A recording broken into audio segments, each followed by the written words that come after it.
شروع اللہ کے نام سے جو بڑا مہربان نہایت رحم والا ہے۔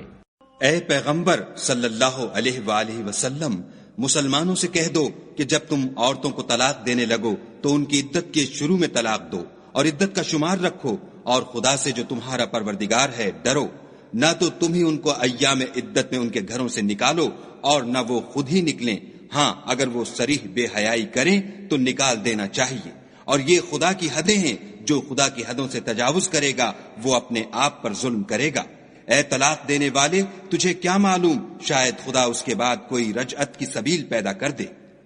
پھر جب وہ اپنی میعاد یعنی انقضاء عدت کے قریب پہنچ جائیں تو یا تو ان کو اچھی طرح سے زوجیت میں رہنے دو یا اچھی طرح سے علیحدہ کر دو، اور اپنے میں سے 2 منصف مردوں کو گواہ کر لو، اور گواہو خدا کے لیے درست گواہی دینا۔ ان باتوں سے اس شخص کو نصیحت کی جاتی ہے جو خدا پر اور روز آخرت پر ایمان رکھتا ہے، اور جو کوئی خدا سے ڈرے گا وہ اس کے لیے رنج و محن سے مخلصی کی صورت پیدا کر دے گا، اور اس کو ایسی جگہ سے رزق دے گا جہاں سے وہم و گمان بھی نہ ہو، اور جو خدا پر بھروسہ رکھے گا تو وہ اس کو کفایت کرے گا۔ خدا اپنے کام کو جو وہ کرنا چاہتا ہے پورا کر دیتا ہے، خدا نے ہر چیز کا اندازہ مقرر کر رکھا ہے۔ اور تمہاری مطلقہ عورتیں جو حیض سے نا امید ہو چکی ہوں، اگر تم کو ان کی عدت کے بارے میں شبہ ہو تو ان کی عدت 3 مہینے ہے، اور جن کو ابھی حیض نہیں آنے لگا ان کی عدت بھی یہی ہے،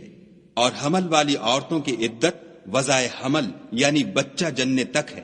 اور جو خدا سے ڈرے گا خدا اس کے کام میں سہولت پیدا کر دے گا۔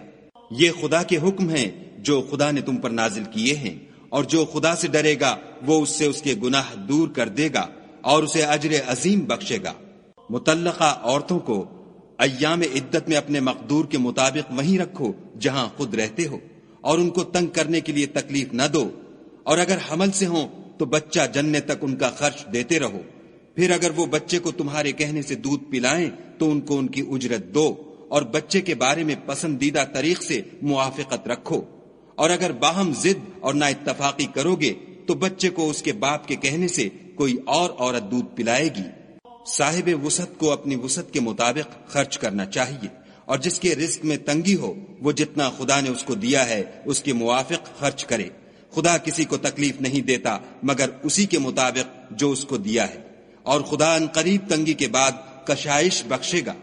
اور بہت سی بستیوں کے رہنے والوں نے اپنے پروردگار اور اس کے پیغمبروں کے احکام سے سرکشی کی تو ہم نے ان کو سخت حساب میں پکڑ لیا، اور ان پر ایسا عذاب نازل کیا جو نہ دیکھا تھا نہ سنا۔ سو انہوں نے اپنے کاموں کی سزا کا مزہ چکھ لیا، اور ان کا انجام نقصان ہی تو تھا۔ خدا نے ان کے لیے سخت عذاب تیار کر رکھا ہے۔ تو اے ارباب دانش جو ایمان لائے ہو، خدا سے ڈرو۔ خدا نے تمہارے پاس نصیحت کی کتاب بھیجی ہے،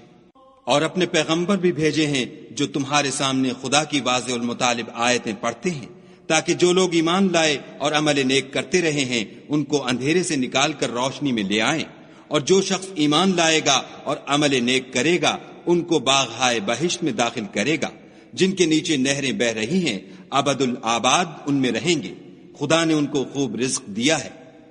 خدا ہی تو ہے جس نے 7 آسمان پیدا کیے، اور ویسی ہی زمینیں، ان میں خدا کے حکم اترتے رہتے ہیں، تاکہ تم لوگ جان لو کہ خدا ہر چیز پر قادر ہے، اور یہ کہ خدا اپنے علم سے ہر چیز پر احاطہ کیے ہوئے ہے۔